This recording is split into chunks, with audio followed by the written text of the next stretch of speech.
ఆశ్చర్యం కలిగించే ఇంకో విషయం చెప్పాలన్నా, తనకు ఆఫ్రికాలో డిస్టిలరీలు ఉన్నాయని, తనకు జయచంద్రారెడ్డికి ఆఫ్రికాలో డిస్టిలరీలు ఉన్నాయని చెప్పి ఆయన ఎలక్షన్ అఫిడవిట్లోనే రాసినాడు. జయచంద్రారెడ్డి ఎలక్షన్ అఫిడవిట్లోనే ఉన్నాయి.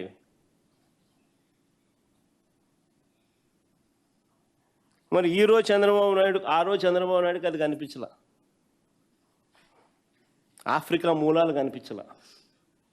ఈరోజు మాత్రం ఆఫ్రికా లింకులు అంటూ ఈనాడు పేపర్ చూస్తే ఒకసారి పేపరా, టిష్యూ పేపర్కి ఎక్కువ, బాత్రూమ్ పేపర్కి తక్కువ.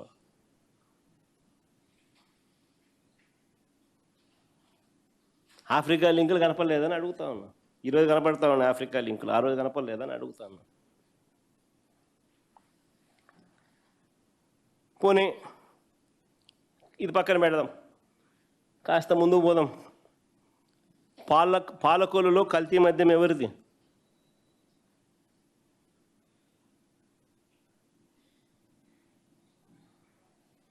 అక్కడ వాళ్ళకేం ఆఫ్రికా లింకులు లేవు కదా.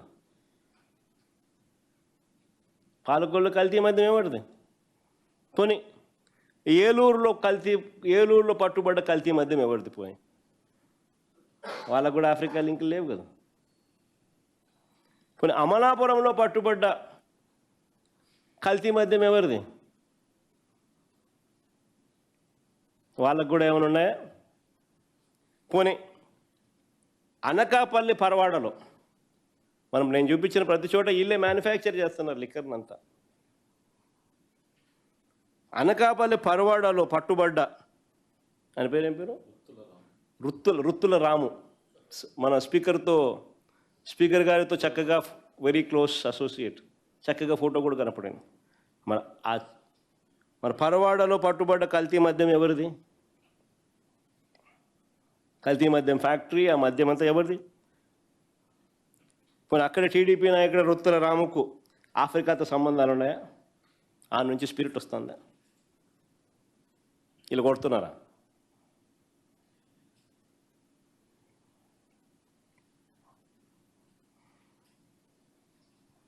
పోనీ ఏలూరు జిల్లాకు అక్కడ స్పీకర్ అయ్యన్న పాత్రుడు గారితో సంబంధాలు రుత్తుల రాముకు ఉన్నవన్నట్టుగా ఏ రకంగా ఎస్టాబ్లిష్ అయినాయో, ఈ రకంగా ఏలూరు జిల్లాకు చెందిన ఒక టీడీపీ నాయకుడు డజన్ల కొద్దీ ఆ మనిషి మీద కేసులు ఉన్నాయి. ఎంత గొప్ప నాయకుడు అంటే ఆయన ఎవరిని పడితే ఆయన తిడతాడు, కొడతాడు. ఎంత గొప్ప నాయకుడు అంటే ఆయన మహిళలను కూడా చూడకుండా అధికారులను జుట్టు పట్టుకొని ఈడ్చుకొని కూడా పోతాడు. నేను చెప్పాల్సిన పనుల అంత గొప్ప నాయకుడు ఎవడో మీ అందరికీ కూడా తెలుసు. దగ్గరుండి ఆయన నడుపుతున్నాడు లిక్కర్ మాఫియా. అక్కడ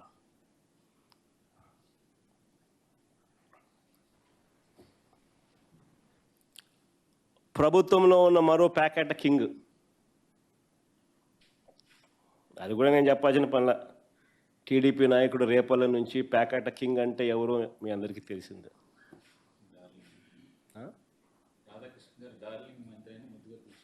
డార్లింగ్ మంత్రి అని కూడా అప్పుడప్పుడు రాధాకృష్ణ ముద్దుగా అంటాడు. ఎవరో నేను చెప్పాల్సిన పనులు మీ అందరికీ బాగా తెలిసిన.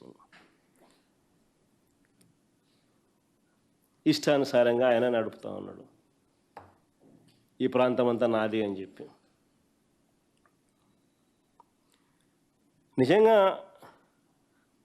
నకిలీ మద్యం ఫ్యాక్టరీలు పెట్టింది చంద్రబాబు నాయుడు గారి మనుషులే. నకిలీ మద్యాన్ని తయారు చేసి తమ మాఫియాలో భాగమైన ప్రైవేట్ లిక్కర్ షాపులకు సప్లై చేసేది చంద్రబాబు నాయుడు గారి మనుషులే. అక్కడే కాదు, తమ బెల్ట్ షాపులకు కూడా, తమ వారు నడిపే బెల్ట్ షాపులకు సప్లై చేసేది కూడా చంద్రబాబు నాయుడు గారి మనుషులే. అమ్మేది కూడా ఈయనకు సంబంధించిన నాయకులు, కార్యకర్తలే. సిబిఐ విచారణ చేస్తే ఈ మొత్తం వ్యవహారములో ఉన్న మూలాలు బయటకు వస్తాయి. కానీ చంద్రబాబు నాయుడు ఈడు కదా సిబిఐకి. సిట్టే ఆయనకు ముద్దు అంటాడు. ఎందుకంటే సిట్టేలో ఉన్న ఈ సిపి రామకృష్ణ చంద్రబాబు నాయుడుకు ఈయన అందరికన్నా పెద్ద ఈ మాఫియా ముఠాలో ఒక భాగస్తుడు. ఆయన ఆధ్వర్యంలోనే, ఆయన పక్కనే, ఆయన పర్యవేక్షణను చేస్తూ ఉన్న ఇబ్రహీంపట్నంలోనే ఫ్యాక్టరీలు బయటపడతాయి.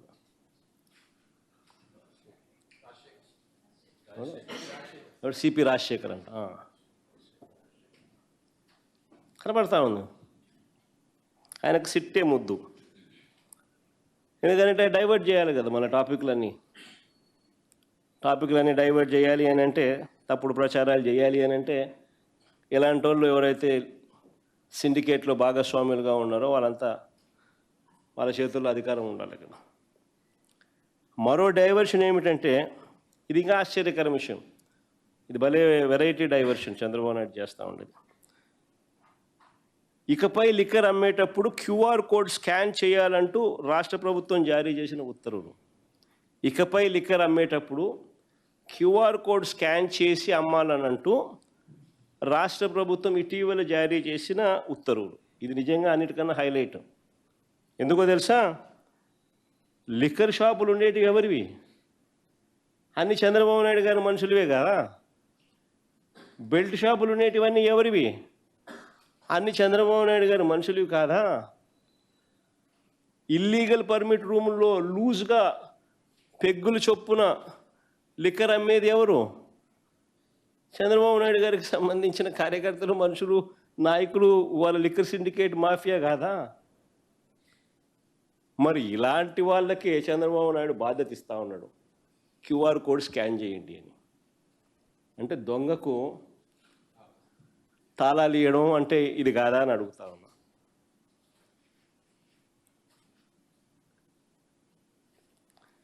అసలు ప్రభుత్వం అమ్మే మద్యంలో 40% బెల్ట్ షాపుల ద్వారా అమ్ముతారు.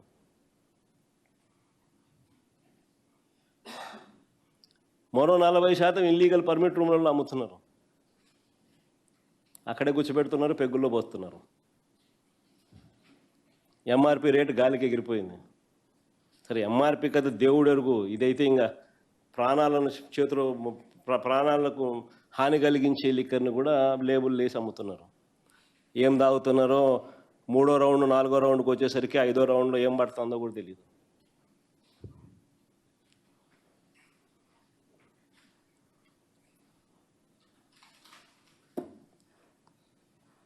రెండో పెగ్గు 3వ పెగ్గుకు 1వ పెగ్గుకు తేడా కనిపిస్తుందేమో, 3వ పెగ్గు 4వ పెగ్గు వచ్చేసరికి తేడా కనపడదు అని నేను అనుకుంటున్నాను. ఎందుకంటే నేను తాగే అలవాటు లేదు కాబట్టి నేను అనుకుంటాను. అంటే అంత బరితెగింపు. అంటే ఎవరినైనా కూడా మనం 3వ రౌండ్ దాటితే ఎవడైనా కానీ ఏం గుర్తుపడతాడులే, పోవడమే కదా, పోసేయడమే కదా, పెగ్గులే కదా అని పెగ్గుల్లో పోసేయడమే కదా అని చెప్పి ఇల్లీగల్ పర్మిట్ రూమ్లో పెగ్గుల్లో పోస్తున్నారు. గ్రామాలలో బెల్ట్ షాపులలో యథేచ్ఛగా అమ్మేస్తున్నారు. ఎవడు స్కాన్ చేసేది అక్కడ? ఎవడు క్యూఆర్ కోడు, ఎవడు స్కాను, ఎవడు చేసేది? అంతా ఇల్లే. అదే మా ప్రభుత్వ హయాంలో ప్రభుత్వం ఆధ్వర్యంలోనే మద్యం దుకాణాలు నడిచేవి. ప్రభుత్వం ఆధ్వర్యంలోనే మద్యం దుకాణాలు నడిచేటివి. లాభాపేక్ష ప్రభుత్వానికి లేదు. అందుకనే బెల్ట్ షాపులన్నీ రద్దు చేసినాం. అందుకే షాపులు కూడా సంఖ్య తగ్గించినాం.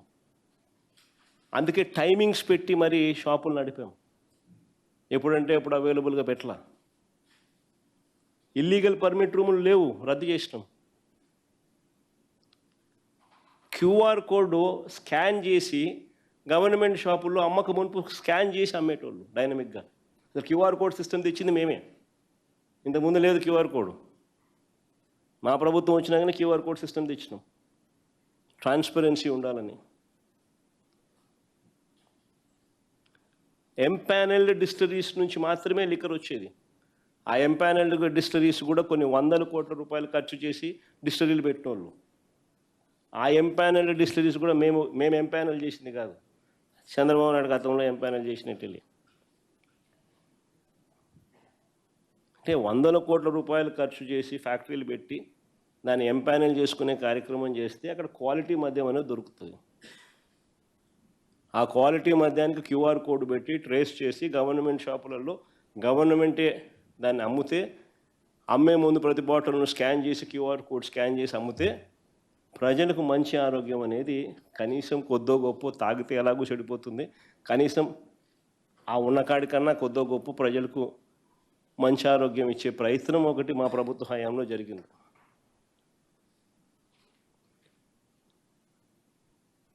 ఈరోజు విచ్చలవిడిగా ప్రజల ఆరోగ్యాన్ని పణంగా పెడుతూ ఈరోజు కరప్షన్ అనేది ఏ స్థాయిలోకి వెళ్ళిపోయిందో కంటి ముందర కనిపిస్తూ ఉంది. ఒకవైపున ఎంఆర్పి రేటు కన్నా ఎక్కువ రేటుకు బెల్ట్ షాపులు, ఇల్లీగల్ పర్మిట్ రూములలో అమ్ముతూ ఉన్నారు, కంటికి కనపడతా ఉంది. మరోవైపున ఇల్లిసిట్, స్పూరియస్ లిక్కరు విచ్చలవిడిగా తాగిస్తున్నారు, ప్రతి 4-5 బాటిల్లో ఒక బాటిల్. మరోవైపు ఈ ప్రైవేట్ మాఫియా లిక్కర్ షాపులు ఏదైతే ఇండెంట్ ప్లేస్ చేస్తారో, వీళ్ళకి కావాల్సిన డిస్టరీలకు, వీళ్ళకి కావాల్సిన బ్రాండ్లు, వీళ్ళకి కావాల్సిన డిస్టరీలకు అవి మాత్రమే సప్లై, గవర్నమెంట్ డబ్బులు కట్టి వీళ్ళకి సప్లై చేస్తుంది. అది ఇంకొక స్కామ్.